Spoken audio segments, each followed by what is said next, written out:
அனைவருக்கும் வணக்கம். இது கருவமத்தை செடி. ஊமத்தைகளில் நிறைய வகை இருக்குது. மஞ்சள், வெள்ளை, கருப்பு. கருப்புலேயே பார்த்திங்கன்னா அடுக்கெலாம் இருக்குது. ஒற்றை அடுக்கு, இரட்டை அடுக்கு, இது மாதிரி 3 அடுக்கு உள்ள பூக்கள்லாம் இருக்குது. கருவமத்தை பார்த்திங்கன்னா இந்த செடி பார்த்திங்கன்னா கத்திரிக்காய் வகைகளை சார்ந்தது. இந்த இலை அமைப்பு பார்த்திங்கன்னா அகலமான இலையாக இருக்கும்.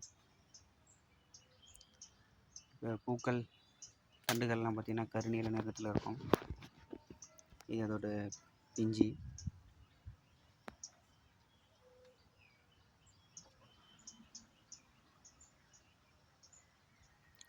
கருவமத்தைகள் வந்து நிறைய ஆஸ்துமா நோய்களுக்கு பயன்படுது. அப்புறம் அந்த மூட்டு வலி இருக்கவங்களுக்கெல்லாம் இது ரொம்ப பயன்படுது.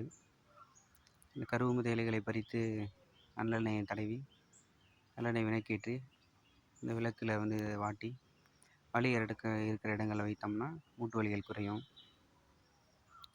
அதுபோல் சித்தர்கள் வந்து இந்த கருவமத்தை காய்களில் ரசமணி செய்திருக்காங்க.